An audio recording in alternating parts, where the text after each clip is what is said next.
welcome to the Electric Digest Episode 3, starring your boy, Still Electric, and accompanying me, TooDank. TooDank.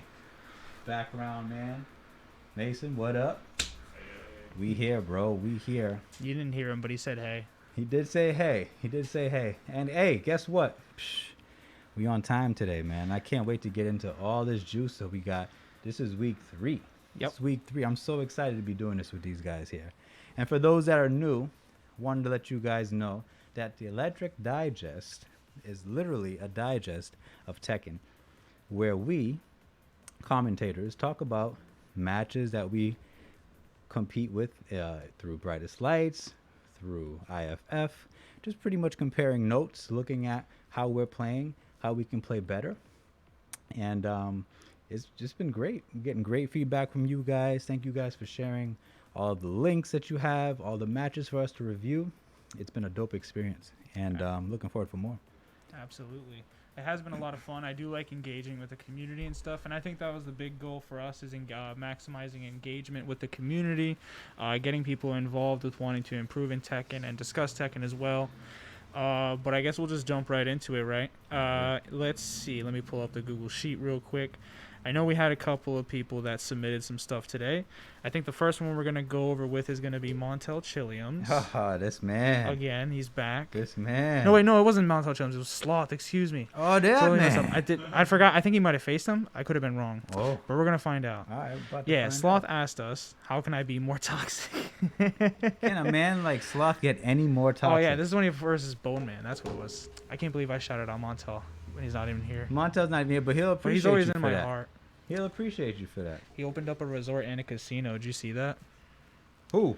Montel.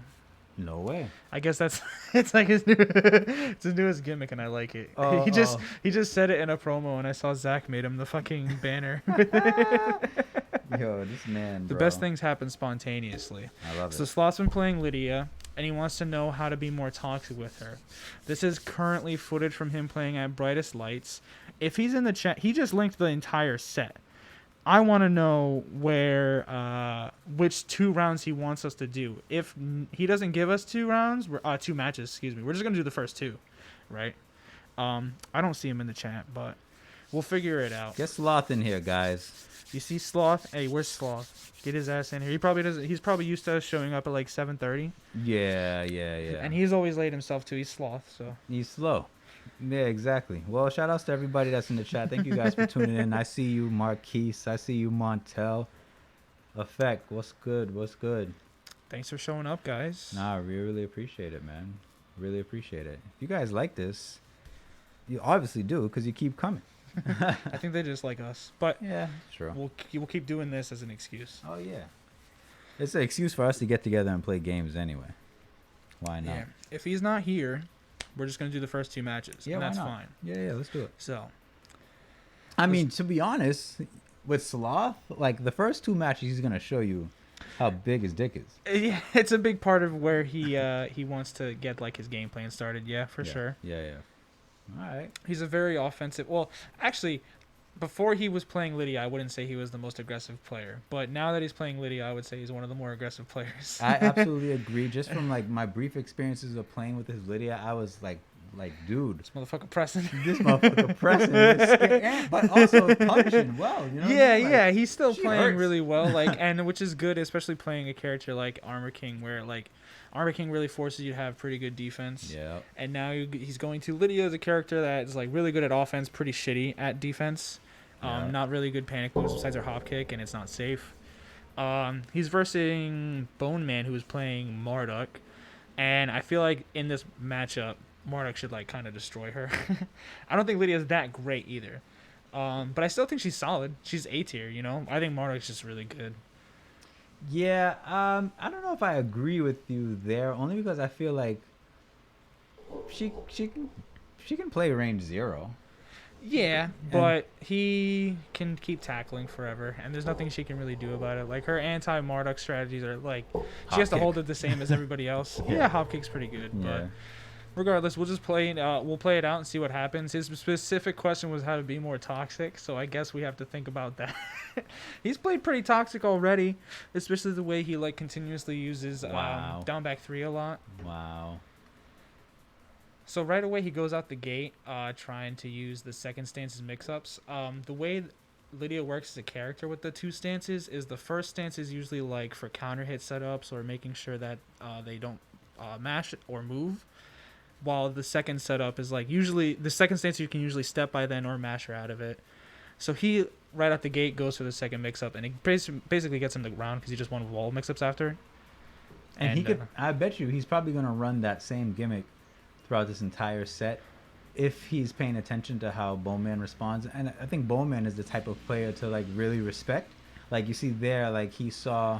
Yeah, he tried stepping it. He's but tried he to failed. step instead of like mashing. I don't think Bowman is the type of guy to challenge, and so like it'll be really easy for Sloth to get into like second stance and do all the juicy stuff. Yeah.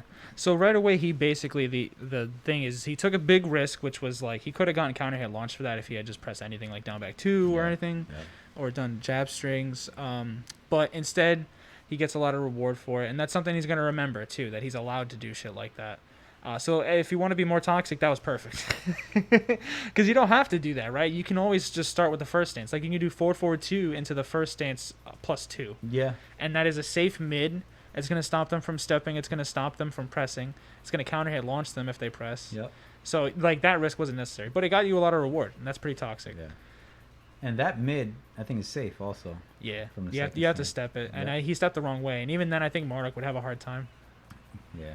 But it's And- okay. We're not here. And To... then look at how toxic he is using 2 side step 4s, and it didn't hit, but it was still just like, safe launcher.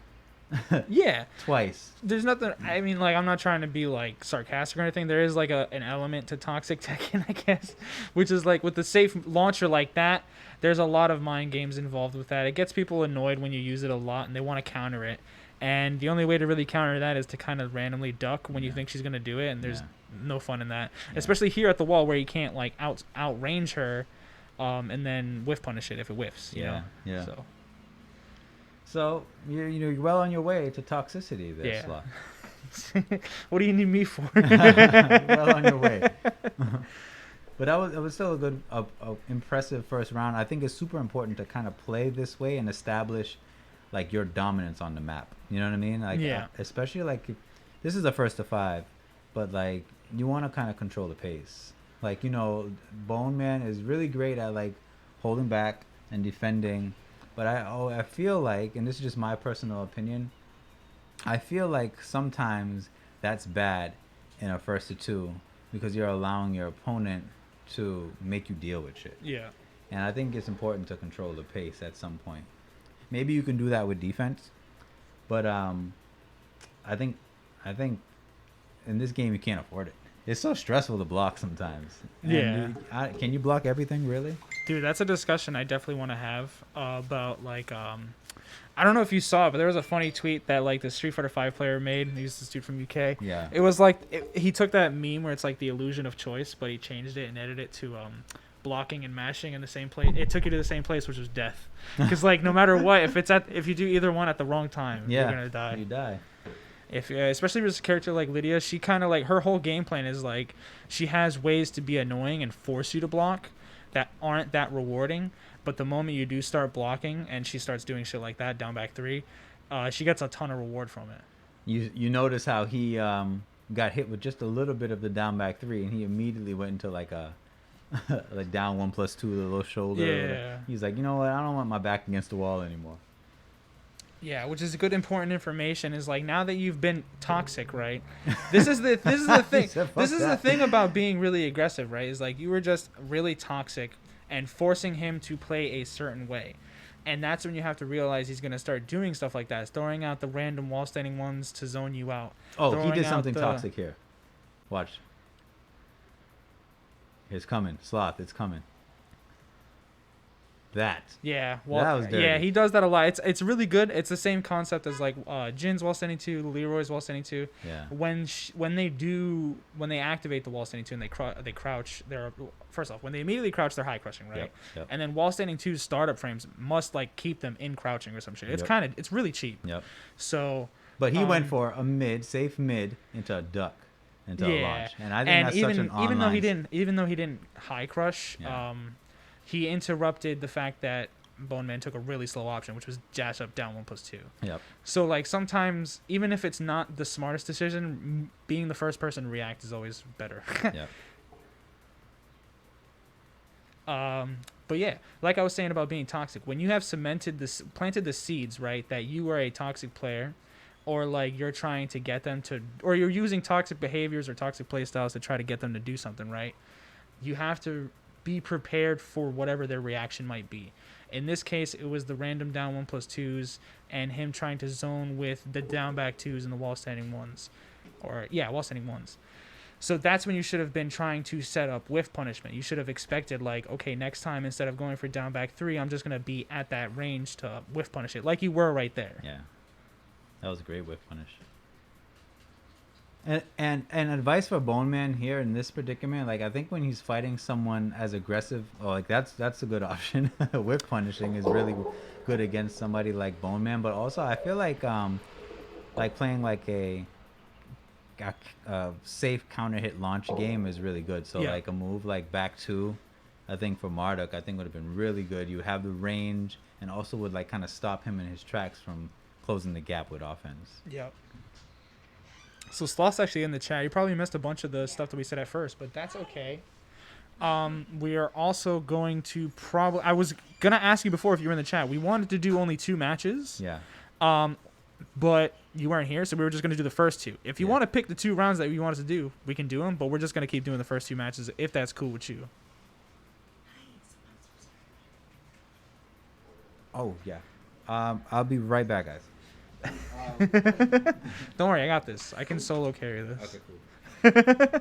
All right, so we're going to go back to over here. You lost this round, and I want to know why. We're going to go back. That's fine. All right, we're going to keep doing this one. So let's go back to this round where he lost. Let's see why he wasn't toxic enough.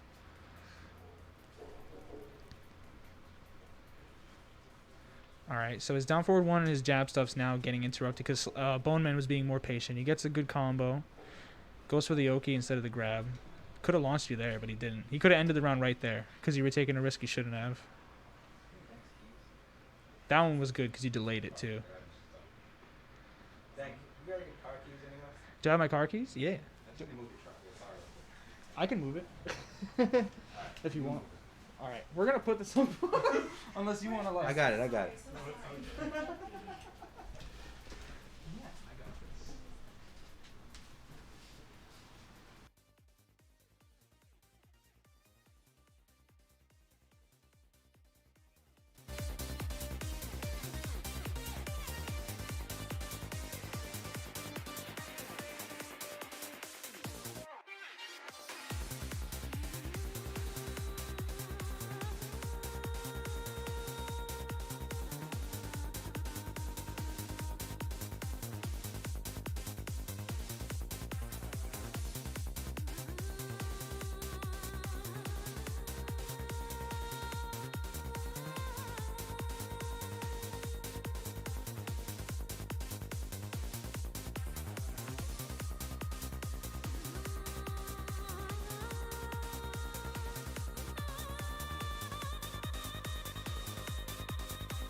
Let's go. I'm back. We back. My bad. Some technical difficulties, some car moving around in the back, all that good stuff. But we are back. And reviewing this match here. Dank will be right back as well, but I can hold it down in the meantime. Thank you guys for waiting. All right, so this is Slots round 3. He can take this and he'll get one on the board. All right. We can see that Bowman did block that big low, but it's like that down back 3 is like you're so used to not launching it. She's new. It's like you're surprised you blocked it in the first place. It's almost like when you block Leroy's big low. Same thing. So he didn't launch it. Side switch. That was so cool. No launch. Now his back's against the wall. Feeling a lot of pressure. Sloth again with the down forward 1-3. Which is minus. Did you see that? It's like these guys are going back and forth, but technically, like they spun around the the map like 3 times. Marduk had his back against the wall like twice. Yep, that's a good option. That power crush is so good. To be honest, I think that Bowman could have used that all day in this matchup because it's only minus 10. And it literally is like a get off of me tool. And although Lydia does punish minus 10 pretty well, it was perfect. It's like, get off of me. Stomp. Alright, so Bowman showing some skin. He's still in the game. Good. Down forward 1. Nice punish. And commercial! What up, Geico? You see the gecko, bro? That's what's up. No, we're just going to go through the commercial then. No big deal. Yo, this dude's been around for a long time. No, seriously. I think he's been around since... Yeah, the Geico gecko? That dude does not die, bro. He absolutely does not die. He's just lit all day. Look at him. No age, nothing. Yo, he just looks mad young, bro. You just missed a Geico ad. Yeah, we were just talking about the Geico gecko, bro. He's just been around for a long time. I wonder if he had kids. Yeah, he can't. All right, boom. So... we watched a clip before. Bowman put one on the board, and he used Marduk's Power Crush, the one that was minus 10. Yeah. I was like, bro, he better add that in his game if he wants to win. There we Yeah. go. Now Bowman's getting toxic. Yeah, I mean, a lot of the risks that Marduk can take are almost kind of necessary for him. Yo, my boy Sloth, you in here now? You Yeah, gotta he's in be. here. Let's go.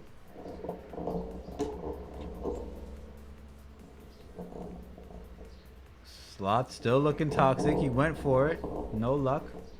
Yeah, in that situation, the mid's always going to be safe because they can't press. And the high, they can always choose to duck. You know what I'm saying? Yeah. Whereas, like, if they block the mid, you still have another chance. Yeah. Yeah, it was worth it. It was a good choice. Down forward 1-3. How can I be more ratchet, guys, says Marquise. I don't know why you're not listening. That's what Sloth literally asked. Yeah, it's pretty much the same question. How can I be more ratchet? How can I be more toxic? Is like the same thing.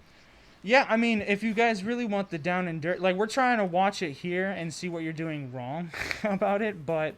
No, if you really want the truth, if you really want to be more toxic, more ratchet, it's literally just you doing the same move over and over. I wouldn't say that. I mean, it's a part of it, right? Yeah. But the key component about that is the conditioning.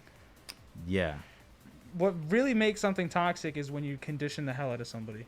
Especially if it's something that you are, like, using the element of surprise, playing risk versus a reward in a way that's not traditional, right? Like, for example, you really like using down back 3 with Lydia. It's a very unsafe low from a character that has many good safe lows, right? Which is a little unorthodox, but players are going to react to that by randomly ducking because they want to get that launch punish, you know? And that's something that you use to condition players, right? When you see that the condition's finally been applied, or you have a feeling that it's applied, that's when you start doing the other options. Yeah, I agree with that. We used to say back in the day, too, that, like, adding a lot of lows and a lot of throws into your gameplay, too, also kind of makes for a dirty player. Yeah. And I would still agree. But, you know, again, it all goes kind of hand in hand with the fact that, you know, you're trying to find a weakness in your opponent and, like, condition them all the way through. Yeah. Anything that has a game plan that involves forcing the opponent to do something is always going to feel, in a way, toxic, right? Whatever that means to you. Yeah. Because no one wants to fucking do what you're telling them to do. They want to do what they want to do, right? So they fucking hate when people are interrupting their game plan. And that should be the key component to your quote-unquote toxic gameplay, is you're trying to get them frustrated. And you need to figure out, everyone gets frustrated for similar reasons, but you need to figure out what's going to piss off this person in a certain situation. Yeah, agreed. And, you know, he did the bow at the end of the match, which probably would have, if you're an emotional player, it would piss you off as well. Yeah. It would make you go in to the next match seeing red, which actually probably would play into Slot's game. Yeah, for sure, for sure. Especially in a first of 5 where momentum is like a huge thing, right? Oh, yeah. You take the first match and you get your opponent salty. Yeah. They're kind of just going to make it like a clean sweep for you. Yeah. But who knows? That's all stuff that is so situational. It's crazy. And it's also like hard to make the backbone of your game plan, right? At least in Slot's case, he does have good timing, good reads, and he does have good defense, at least enough when it comes to punishment and stuff like that. Agreed. So that stuff will be the base of it. And you trying to be more toxic, this is you trying to this should be you trying to get better at being offensive and better at conditioning. Conditioning is the key part of your offense, because the things that you want to land, your opponent's not going to let you land. You have to do other things to condition them to let you. Yeah. You know what I'm saying? Yeah. I agree with you. Mr. Brightest Lights, come say hello to everybody. He's not here. I'm a ghost. Nah, bro. Come say hello, bro. You walked in the doorway, man. You can't. You gotta come say You greeting. have to say hello. You gotta come over here, bro. Nah, you ain't gonna eat no beef patty. You gotta just come say wave hi, bro. People remember what you look like. Where's the camera? Oh, there it is. Yeah, Hey! Mr. Brightest What's Lights. up, what's in the up, what's building. up? Mr. Brightest Lights What's up, came bro? by to What's say up, what's up. How Good you to see doing? you, How you my doing? guy. Good to see I you. love this scarf, bro. Oh, yo, thank you again. Thank you again. Appreciate you. All right, we're back to schedule. Yep, back to schedule. All right, so I see someone made a good point. That was really funny. I want to bounce off of. He said Former Ninja said you're describing how to play Yoshi. What's funny about that is I'm just talking about Tekken. Yoshi just happens to be one of the oldest characters in the game. Yeah. So Yeah. he's been playing Tekken longer than anybody else. He's been around for a long time. Yes, sir. And everybody said what's up to Malik. That's so good. Lots of people in the chat that are cool. I really like Malik. He's a nice guy. Did Sloth ask for advice on how to play more toxic? Yes, Of he did, course he Zachary. did. And if you don't mind, pull up a seat and I'll teach you how to be an asshole too, buddy. Yeah. If you guys want tips on the grimiest of play, in my opinion, right now in Boston, hit up Sloth and hit up Montel, and maybe a little bit of Marquise. I think Aiden is also there because he's someone who is actually constantly trying to challenge the. He doesn't come off as toxic, but like Aiden is always constantly trying to challenge what would be seen as like the normal thought processes of Tekken, right? Yeah. And dude, he pisses people off, bro. When he does taunt Snake Edge, he literally had Joey Fury like pissed the fuck off in the chat. That shit was so funny. Yeah. I was basking in it. I thought it was wonderful, but because it's just amazing how it works. It's just amazing how it works. People are so fearful with their back against the wall when you're fighting Brian that you're just tech rolling right away and trying to just get away, and that thing just comes, knocks your legs right off. I mean, Brian's a perfect example of how you use conditioning to be toxic, right? Every time you like wake up at the wall, you think to yourself, I'm not gonna tech, and you eat a million down fours, right? But then the time that it really fucking matters, you're like, fuck, I'm gonna tech. Yeah. And that's when you just get taunted up. Yeah. So anyway, let's get to the second match for Sloth. Teach him a little bit more about how to be an asshole. And then we got Baby Jason up next afterwards. Word, Baby Jason. I spend my time trying to prove I'm not toxic, bro. You just gotta embrace it. Here we go Bro, again. if I can give you actually really good hint, if you're being serious, don't give a fuck about what anybody else thinks about your gameplay or your game plan. Unless they have legitimate critiques and they're being like actually helpful. Fuck what people think about how you play. Oh my god, what did I just watch? Play that back. Yeah, play that back. Oh my gosh. Sloth, this never can get old, bro. Oh, if we could listen to this would be dope, because I know Malik was going off here. Look at this toxicity. This Look is at this. toxic, yeah. Look at this. Because Look the at this. good thing, Oh! the funny part about that is, in between, so the ones that hit naturally, right? He does get that guaranteed 4-4-3 at the wall. Yep. I don't know if in the open you can tech roll right and avoid it, But at the wall, I think in that situation, he could not avoid that. He has to hold that. Look at the. But then the look at ones this. afterwards, right? It's those that are toxic. Ooh. It's those that are toxic. And I know Marquise is loving it in the chat because he does this shit with Anna. He loves to see it. He loves this. The Anna full crouch down Boom. forces. 2, 3, bang. Kick him in the ass. Wow. And it was really good about the way. So that there was conditioning applied to that too. Because like I was saying, after the natural ones hit, it's a clean hit, and he gets the guaranteed 4-4-3. That one was a clean hit, and he Yeah. knew that he was frustrated, was going to hold back, and he hit 4-4-3. Yeah. So like, even though it didn't matter because the game was fucking over at that point anyway, if he had a situation where he had more life, you would have taken his whole fucking life bar off of that because you conditioned him into wanting to get up. Right. And I think that he could have rolled forward to avoid some of those kicks, but he was afraid of getting kicked in the head or Yeah. kicked in the back of the head by 4-4-3. That's So he stayed conditioning. down. Yeah, that's conditioning. Yeah, that's literally why I was like, if you want to learn how to be toxic, this is like the base of it. I had to Yeah. learn about this with Julia, right? When Yeah. when it comes to like abusing her elbow and abusing the way people react to the elbow. Yeah. Like during my entire game plan with Julia became, how do they react to whatever it is I'm doing, and how can I exploit that? You know, so it became a lot of just doing an elbow, doing 4-4-1, and then just waiting and seeing what happens. Yeah. you know? Yeah, that's how you collect the data. That's how you play it. All right, we don't need to see it again next match. No, match. I yeah. get it. He's got a big dick. Yeah. All right, so he tried for going for the Leroy/Jin style punish. If she parries something that has like a lot of whiff recovery, a lot of like lag in the recovery of it, she can do any other launcher as opposed to doing the guaranteed follow up. Yep. And he wants that hop kick. Yeah, but it's a I lot think of what damage. he parried didn't have enough of the weight. Yeah, in that case, you want to do stuff that you can like react to. Like if he was doing like a slash kick or something, you know, or it would have to be like a running punch attack for her. Yep. Oh my god. All right, some space in back at range 0 again. Some Very pokes. good. The jabs are toxic. Oh. Go back. I want to talk about the jabs. So the jabs, this is like the base of your game plan. You know, it's like JDCR said, jabs are really good. This is also really good for being a toxic asshole because, like I said, it's getting your opponent to do something, right?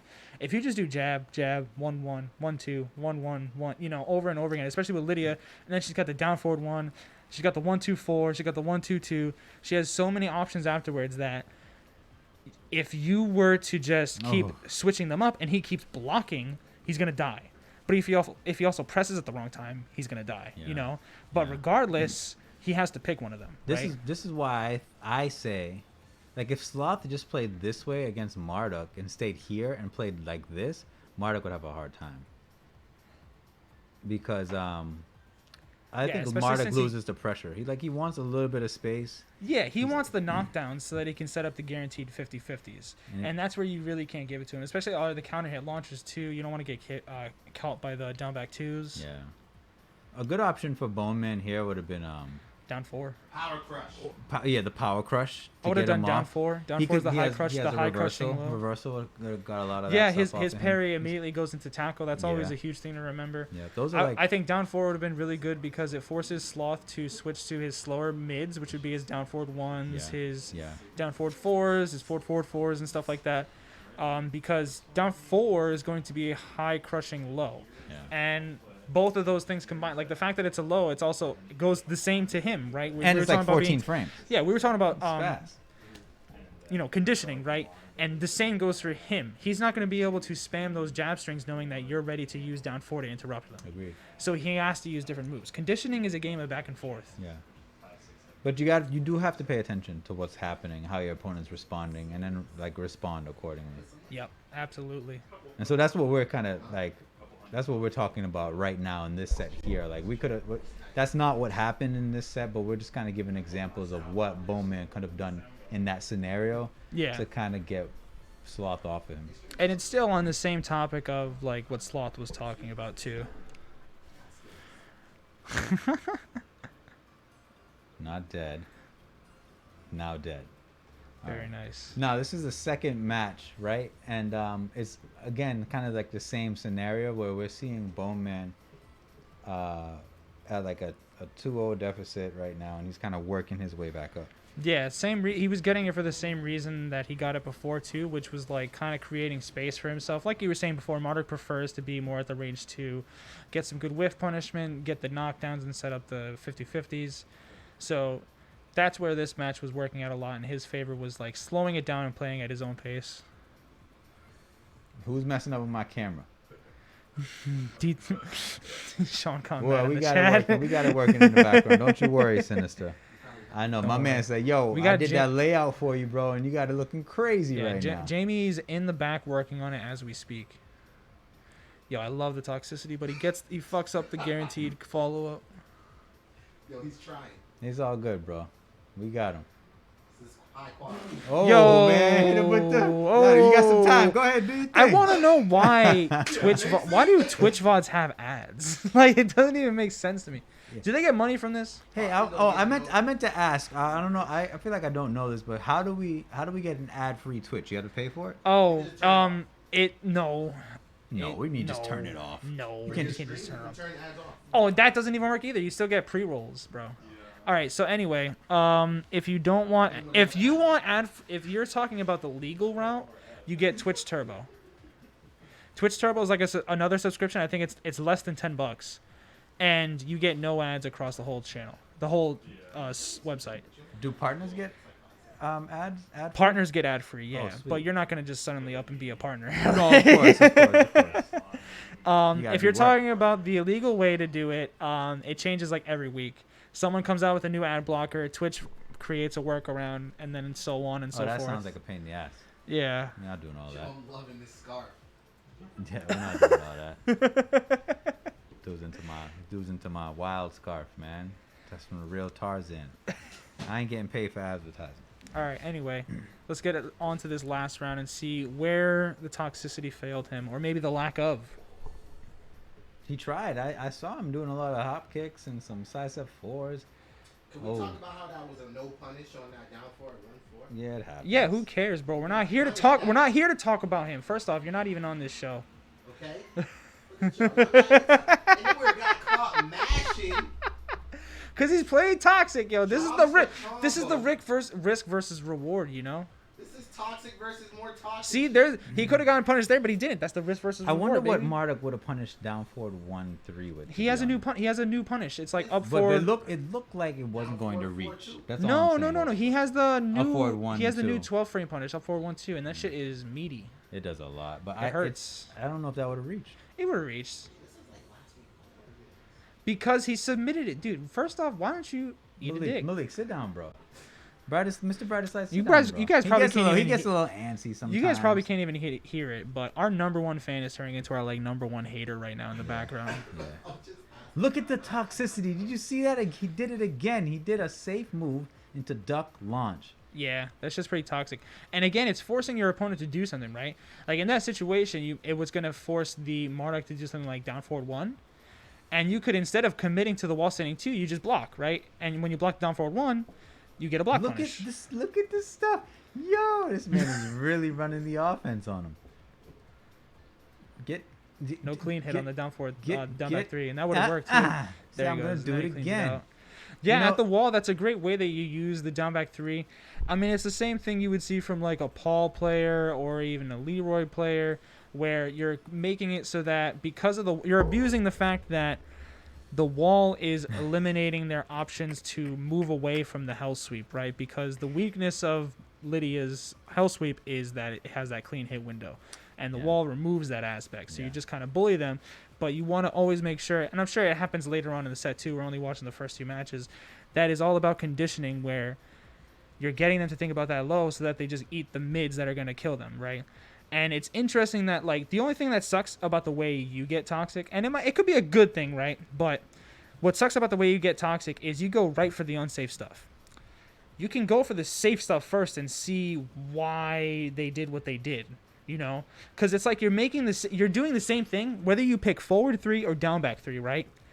Either way, you're rolling the dice, but one of them is safer, but both of them give you the same information. Yeah. And it applies the same conditioning too. Think about that. Yeah. I'm thinking. No, that's good. Bone Man, I know this is about Sloth, but Bone Man also could have with his back against the wall, knowing that Lydia's a little bit stronger, with that down back 3 in his pocket, could have tried to do like a throw, and with hopes that it would have been broken and switch like sides. You know what I'm saying? Yeah, Like, Marduk it's has a good lot of that available, and especially since that's also how he gets his game plan started. Even if the throw isn't actually connects and lands, that's huge reward for him anyway. So yeah, agreed. So hello, Lauren, Laura London. let's go, Lauren London. Yo, and this is new ads.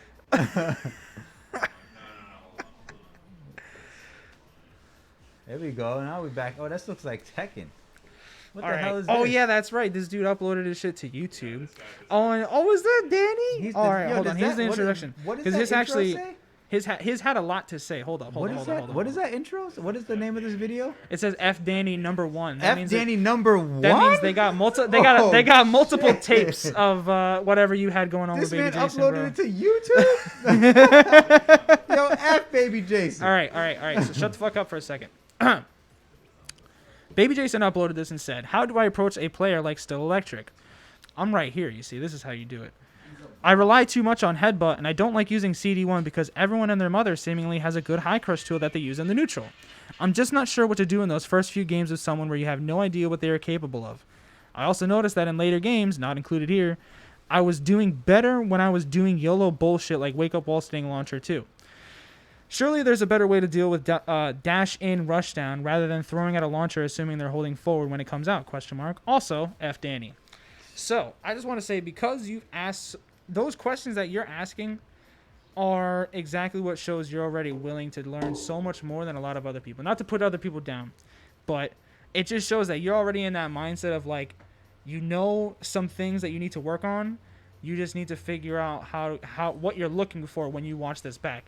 And that's like the whole point of this, right? If you're able to start asking these questions, you're way further ahead than you think. 100%. It's just about watching the footage back with that stuff in mind, and then being willing to be like, okay, you know, be honest with yourself in the situations that happen, take it to the training mode, run it back afterwards, and see what happens, you know? Yep, and then reapply. All right, so can we break that down? So there's three main points to it that I think. Good. One of them is the fact that he said he relies on moves like headbutt and crouch dash 1. And specifically, he says everyone and their mother seems to have good high crush tools that they use in the neutral. So I want to break that down real quick before we even watch this. I think that's already false because crouch dash 1 should be your whiff punish tool. It's not a neutral tool. So it's fine that you're getting crushed. Because 1, that means you're using it at bad times. 2, it means they probably know when you're going to use it, which is even worse, right? Because that means you're being too obvious. And 3, like I said, it's a high and it's technically unsafe because of that, and it has whiff recovery, right? It should be your whiff punishment tool. That move should only be on hit, basically, or at block at best, right? At worst, sorry. And I talked to Baby Jason about this because I've been watching Mac play Bob. Yeah. And everyone's been complaining about how well he's using crouch dash 1. Yeah. And it's because of the data that he has. He's also using crouch dash 1 defensively. Yes. So Absolutely. he knows when somebody wants to come in. Like, I fight Malik very often, right? And he knows when I want to come in sometimes, and he'll have a down 4-2 ready, cocked, and loaded for me. Yeah. And I'll run into it. I mean, You know what I mean? even the actual EWGFs, the electrics in the game, those are really good zoning tools. You just something to put out there as a fence, something for them that they can't get past. They have to figure out a way to get past it. You know what I'm saying? Yeah. But with CD1, it has more risk associated with it than the electric, right? And you have to play with that in mind. So a Bob player is going to use his CD1 more as a strictly whiff punish tool, whereas someone like Devilgen is able to use his electric as a zoning tool, as a mix-up tool, as a pressure tool, as a whiff punish, you know? So they're a little more privileged in that. Yeah, I agree. But I think also, if someone is coming in trying to crush your CD1, like in this example, right, when I was fighting you, I don't even have to watch this because I know exactly how I wanted to approach Bob. Yeah. You know what I'm saying? Like, I'm thinking about all of Bob's top moves. And so I know exactly how I want to approach Bob. Bob has really great jabs. Yeah. He has a great crouch dash 1. And so I want to get under him, just like how I would want to get under Steve, how I would want to get under Nina. Like, those characters that can close the gap with really good highs, I'm coming under with, like, a down back Yeah, two. absolutely. There's nothing wrong with having the whole point. Actually, goes right into the next thing you're talking about. You ask, which is like, You said what you don't know what to do in those first few games with someone where you have no idea what they're capable of, right? That is another perfect example where we're talking about you go into this matchup based on the characters that are on the screen. You're like, okay, I know that someone like a Mishima is going to randomly use EWGF electrics, which is a high zoning tool that he's going to be using. It's a launcher. It's very scary. You know he's going to be using that. It's hard to get a read on when he's going to do it. It's only 11 frames. So you preemptively do somewhat safe high crushing moves randomly when you think like you have a read on their timing. Because everyone's human. You can get a read on their timing. Yeah. And if you can't get a read on their timing, that's when we go back to what we were talking about before, conditioning. Forcing people to do stuff, right?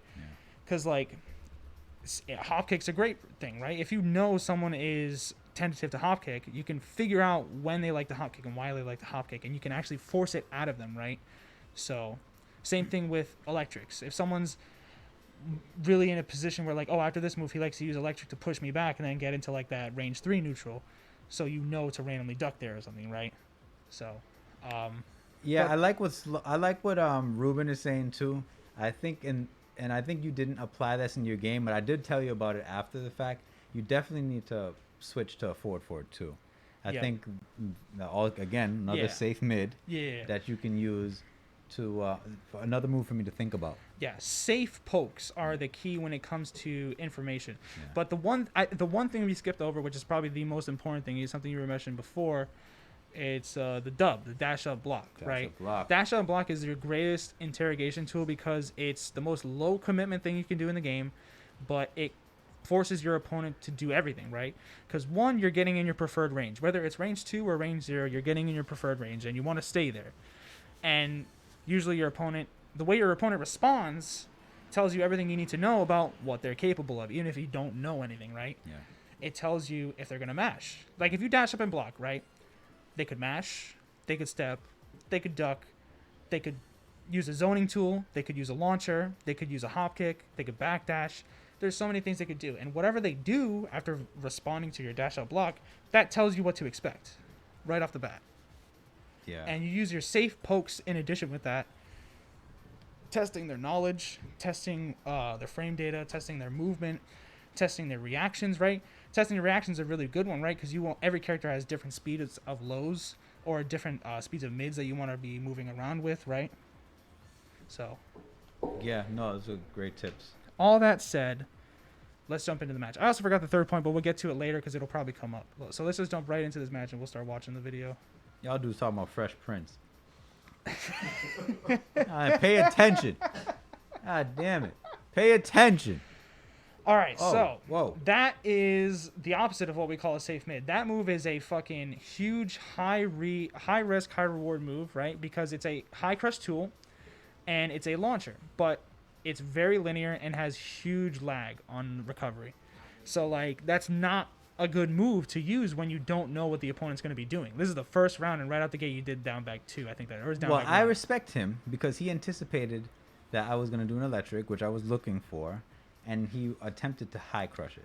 But I didn't do the electric yet, and then I saw him whiff, and then I punished him for it. But the movement was applied so that he would feel the pressure of an electric coming, but he just didn't know when it was going to come. I guess, but my perspective is 10 seconds is way too early to make a hard read like that. True. 10 seconds in the first round, first match, you know. Imagine this is a tournament, right? I mean, you don't have to imagine all your training sessions are a tournament, but for the purpose of review, imagine it's a tournament. That's probably one of the worst decisions you can make. You want to play much more compact, especially since your goal is to download information. Yeah, you don't know. This is a great start. Because we got to just act like you don't know who StillElectric is. Even though at the end of the day, it's always F Danny.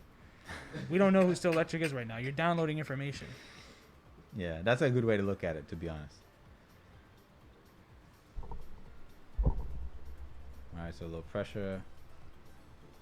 Nice, 4-4-2. That mid is really, really good. I grabbed to get my back off the wall. So the belly string is a very key tool for Bob, but it's another one of those moves that I think are much better suited as a whiff punish tool, unless you want to take the safer options. Like, honestly, the mid, even though your back was at the wall, it's still a safer option because the high gets you launched, you know? And you can almost always assume a guy like Danny's going to duck the high every time because it's not hard to option select the high versus the mid. Yeah. Agreed. And then you can also, like, here's another thing too, is right, like we're talking about going back to what you were saying about you don't have enough information on your opponent, right? Well, you can do headbutt into nothing. You can do headbutt into the roll. That stuff is safer, right? On top of the fact that it gives you an idea of what they do. If they continue to block, then you can now think, okay, I can do headbutt into the roll into the hell sweep, right? Or I can do it into the mid, that's a counter hit launcher. Because that delay in timing is going to make them think they want to press a button. Maybe Jason, this is hard to watch because this is great. I love the content here, but also I'm commentating my own match, so it's funny because I'm watching you attempt to fuck me up, and I'm avoiding mad shit. It's really funny. But, he did a crouch dash 1, and I went under it with down back 2, and then he did the I think the new move, the up forward. Was up forward 4, up forward 2 plus 4, whatever. But it's a high. And so I went under it again. Yeah. High crush. Which is such a good thing about Mishima's because you can wave dash. Look at that. That shit was That's sexy. so stupid. It's like, yo, how did I get under that? That's messed up. And he's like, fuck it, headbutt. All right, interesting. I finished the string because, I've been doing that more. Yeah. And because I've been doing that. I've just been doing that more. I've been feeling it. I've been feeling it. And then I'm like, let me apply some crouch dash 4s because I'm seeing that he wants to get. I don't want to get used to electrics yet. That's my meta. So I do love the fact that he was using that bob string in particular. That string, he has so many good high mid strings that are really, really good for poking, really good for zoning, and most of all, really good for finding out information about your opponent. Do they step after? Are they waiting for the third and fourth hit? Do they mash after? And all that stuff. No way. We're getting a special guest? We are getting a special guest. Oh, shit. There's another special guest. I don't want to spoil it, though. Because Alright. he's a little famous. He makes apps He's mad. for Tekken. We talked about this earlier. Oh, yeah. Everybody else can read the chat, too. That's crazy. Stringed up. All right. Dude, F Danny. Yeah. Facts. Yeah. All right, Good nice break. throw, Barry. Look at that. The Mishima switched his sides, but his movement is still crisp. That's how you know he's a main. Jason, you're playing my game though, bro. You're playing my game is what I'm noticing watching this. That's new shit I'm trying. I'm trying new shit. I'm trying new shit. I'm doing new shit. I'm doing new shit for y'all. I'm doing new shit. I'm doing new shit. And that's +7. Yeah, Devil Jin's slash kick is super good, too. No, that little small charger. No, thing I is mean, +7. even after that. Even yes. as an Yeah. option after that, it's really good. Oh, yeah. There's nothing you can do about it. Yeah, look at that. Trying to match. Try to match got hit. But I think Jason, you were definitely playing my game. I think that there was many times you need to close the gap. You need to close the gap. Probably just with jabs, to be honest. Come in with your Those jabs. safe mid strings, like I was saying. But I think it's back twos that gut punch that he does. Yeah.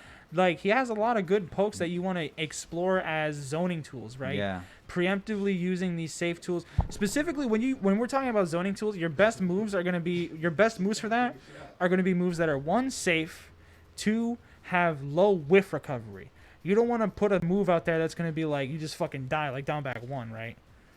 So, yo, I saw a woman. That was Malik you just saw. No, yeah, that was what you, That's Danny Scar. that's my YouTube search history. Trying to expose me, bro. 442 So, 442 has mad whiff recovery. So, I would agree with you. Yes, 100%. But What it does has, Danny like to watch? It has the other thing. Tekken, Hot Ones, Dance Hall, Donkey of the Day, Jay-Z. All right, so I can address that point, the 2 points that you made perfectly. So 442 has mad whiff recovery, yes, but it is a safe mid, right? And it's a mid that actually has a lot of good reward because it gives you a knockdown into Oki, which you can keep going into that same setup again, right? Also, it can be stepped. You can also delay it. You can do forward and hold it, then press 2. Yeah. And also, don't forget, you can wave dash and end on forward 2. You don't have to press forward 2. You do forward, neutral, down, down, forward, then hit neutral again, and press forward plus 2 at the same time. Yeah. And you would get a wave dash into forward, forward 2. And that's going to realign it and make it so that if someone does try to step you, which, first off, it's actually kind of hard to step. You have to have a good read on when he's going to do it. But if they do have a good read, you realigning it is you adjusting to whatever they were doing. Facts. F Danny, number 2. Danny teach me how to put a do-rag on.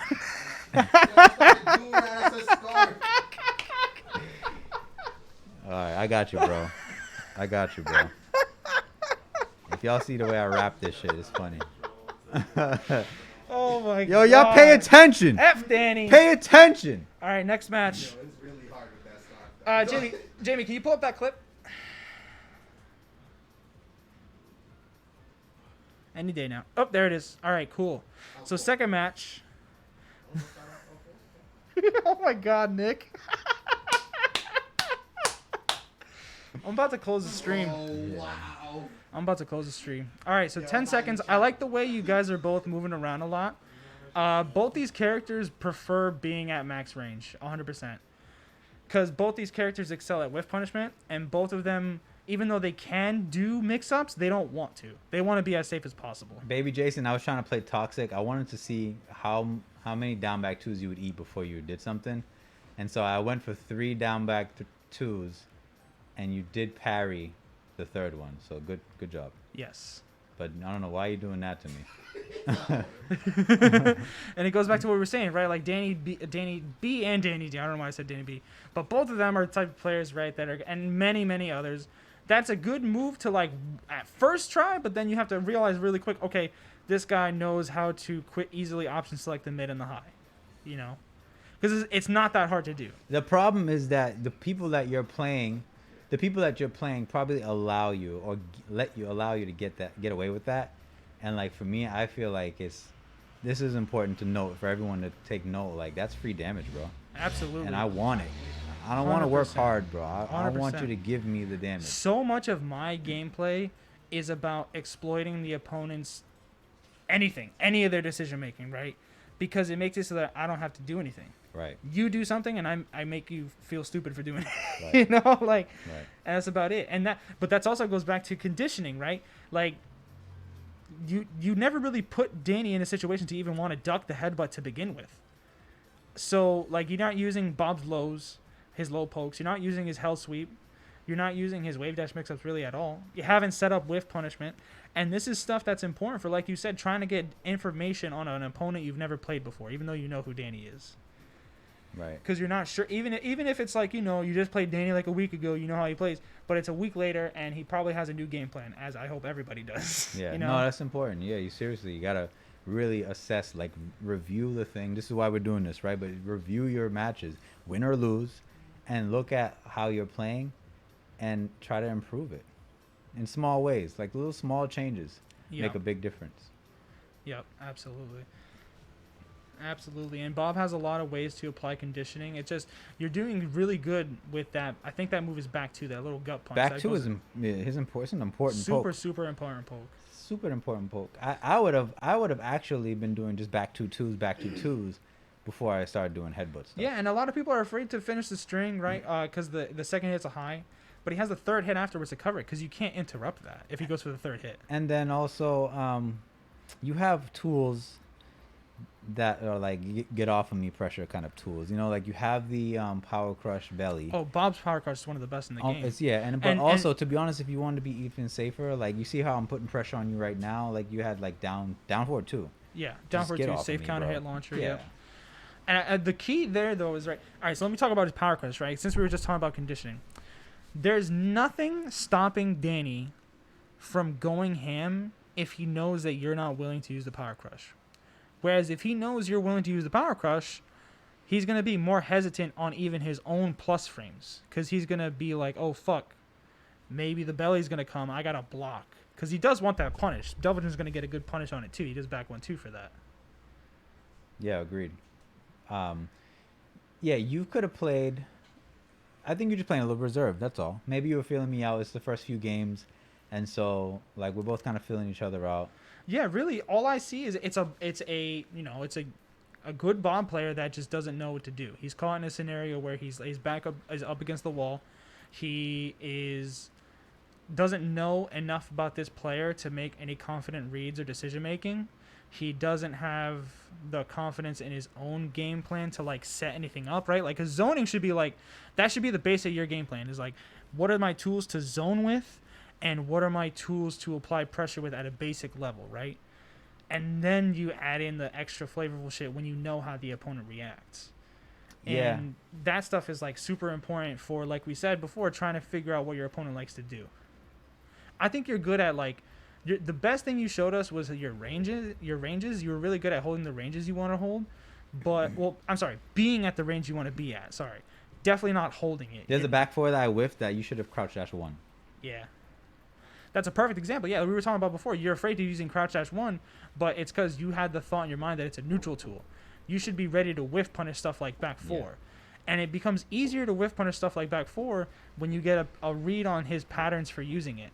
Or you, even better, condition him to want to use it, and then when you know he's going to do it because you set it up, you whiff punish it. Yeah, you whiffed something, and I punished you with Wind Godfist, and that's the example I'm trying to show you. Like, you have the way you're moving. Like, you see how I'm kind of moving, but I'm playing at a range that I know that if you dare whiff, I have something for you. You know what I mean? Like, and so you want to play at you can play, I think, the same range. I think Bob is like a pseudo Mishima. You know what I mean? Literally, Bob can use the same strategy you're applying with the Mishimas, which is you do your crouch dash, you do forward, neutral, down, forward, right?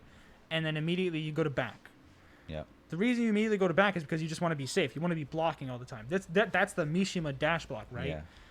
Every time you do that wave dash, though, that forward, neutral, down, down, forward, if you hit down forward and you see them whiff something, all you have to do is press 2, or in your case, you press 1, and you cut down the reaction time required for that whiff punish by like 3 frames, because you're already ready to just press 1 and the button comes out. Yeah, exactly. So it's like you're moving around with guard in the back of your mind, but also you got your 1 cocked and ready in case somebody throws out something that's whiff punishable. That's all. Yeah, and back 4, that's one of those moves that is like, it's basically the most exploitable move that Deviljin has besides its Hell Sweep, but it's one that he has to use, you know?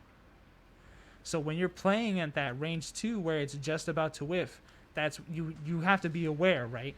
I am at the range that it's just about to whiff. If he whiffs it, I'm going to be ready to whiff punish it. Agreed. All right, cool. Let's see what else happens here. Nice. That was a good crouch. That's how we use it. See, that one was good in interruption, especially since you made sure it wasn't going to whiff. You made sure you were at point blank. And even though it was like a little YOLO, right, it was just kind of random, you knew he had a tendency to go forward even after an electric whiffed. So you did have that information that you had downloaded from beforehand.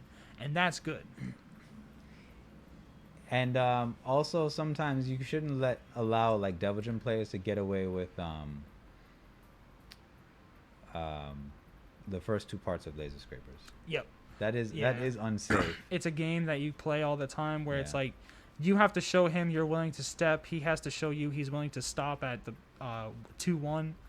If he stops at 2-1, you punish him. -10. If he finishes it, you step it and you launch him. So it's a weird game. It's a weird game. You have to play the game. You have to play the game. I mean, you don't have to play. You could always just allow me to just do the first 2 hits. Yeah, and then just keep try doing to step right. Just keep doing it. That's what I do when I play Deviljin. I just keep doing back forward 2-1 over and over and over again. Yeah, because you know it's like so the thing behind back forward 2-1, the first 2 parts of Laser Scrape is that it's kind of like an unofficial tracking move, and I feel like a lot of characters have that.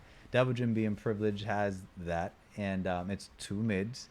And it's hit confirmable, and you can delay it. And you can delay them, and I can delay the 3rd hit if I want. You know what I mean? Or I don't have to do it at all. There's so many options. There's so many things I can do with it. So it's like a conditioning tool, again, that I'm using, and based on how you're responding is how I respond to counter.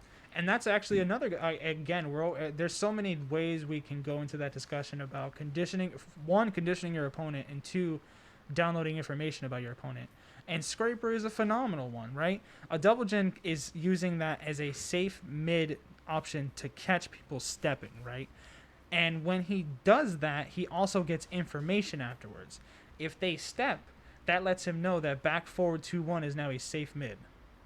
right? Unless they now afterwards show him they're gonna be willing to punish it, you know. So, and then when they show they're willing to punish it, that's when he's allowed to use the third hit of those strings. Yeah. Yeah, it's important. It's important to let me know that you know that you, number one, know that laser scrapers is punishable. Number two, you know that you're supposed to step to the right to avoid the third hits, and you kind of just play that game. Yeah.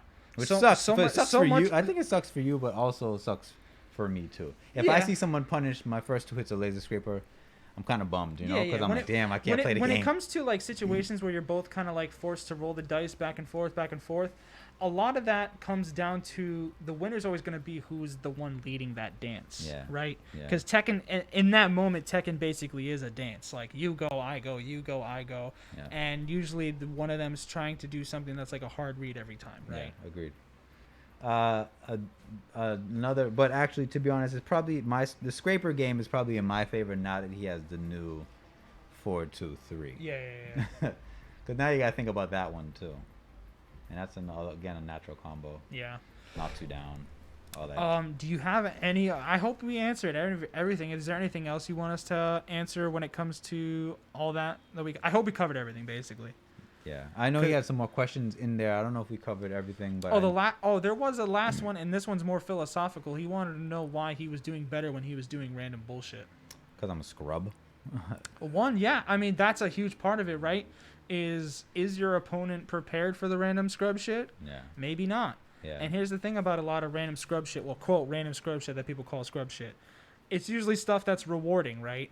And stuff that's rewarding is going to be something people want to do regardless, and you're always going to be putting the risk onto the opponent. They have to make it that it's risky.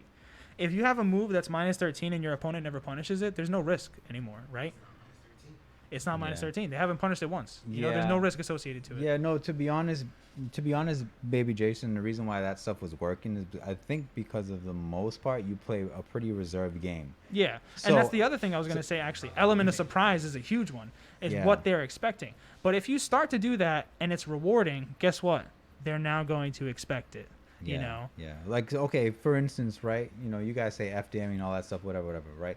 I think I can play a pretty solid game, but I'm also known for like doing things like up four, and that is the part of my game that makes me a little unpredictable, which makes you nervous, Yeah. essentially, right? So I think that's a good thing, a good element to add into your game. Like, yeah, everyone talks about super solid play and all that stuff, but I think it's also super important to play unpredictably, Yes. and as safely as you can. So that stuff was working because in general, I think you play a relatively safe game. Like, you're not the type of Bob player to do 3 hell sweeps in a row. Yeah. You know what I'm saying? Like, whereas if Sloth played Bob, he would play your Bob completely different from you. Yeah. And so Yeah, things that that- may be something for you to think about too. Like, there should be some rounds where you can play unpredictably. Yeah, you know? there's nothing wrong with doing things that are uncharacteristic at all.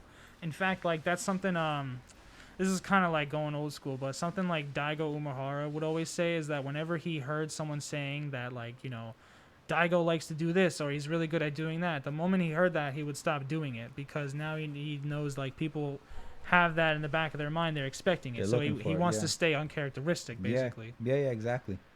All right, we're wrapping up soon, guys. This is, I think, the last vid. Oh, no, we're not going to do this. It's already 8 o'clock. It's been an hour. I think we should just jump right into the next bit. Sweet. We don't even want to do this part. But let's just answer this question you had before, and then we can go into the games and shit. All right, word. Baby Jason said one more time, I have a problem with timing my button. What? I have a problem with timing my buttons as well. I get counter hit a back. lot. Like, they'll be dashing Back. at me. Back.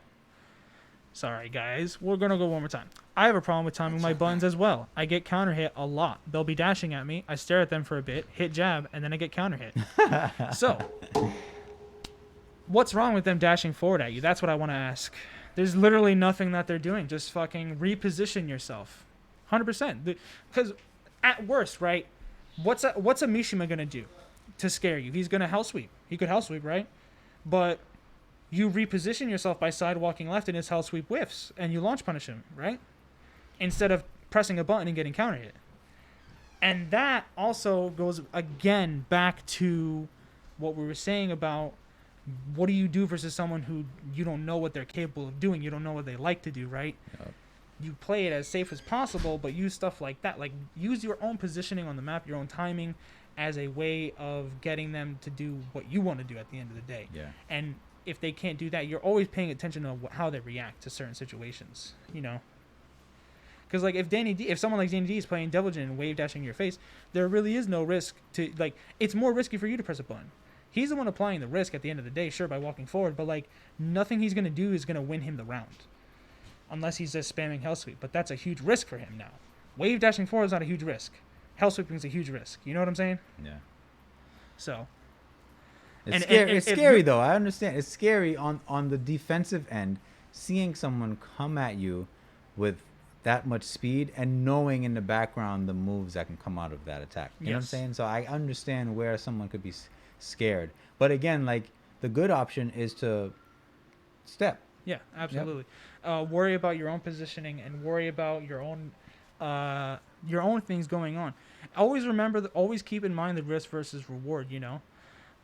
Because like you were saying, you would press a button and get counter hit. That's exactly what they're trying to do. They're trying to throw off your timing, you know?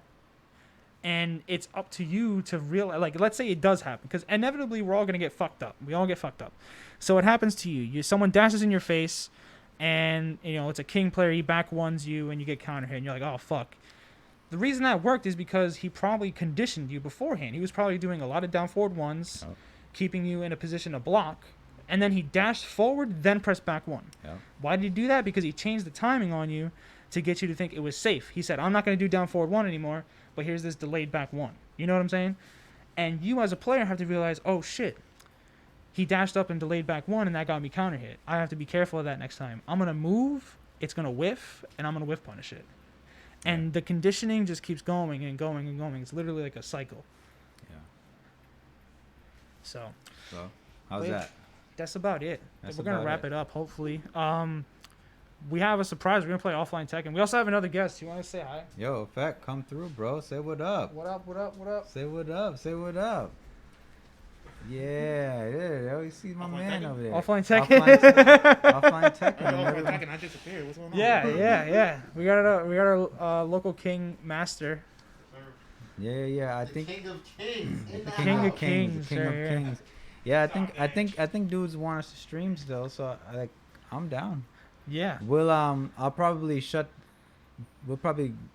end this stream and then reopen another one. We don't have to do that.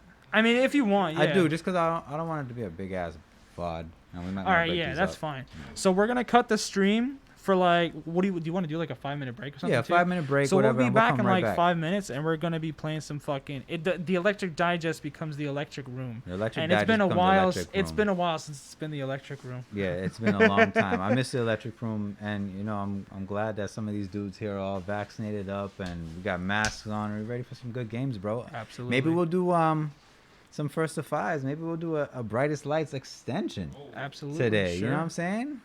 See what happens. We'll see what happens. Oh, so we'll be back soon, y'all. Thank you for tuning in, man. Tune in for some more games. Thanks, some everybody. casuals. See you guys soon.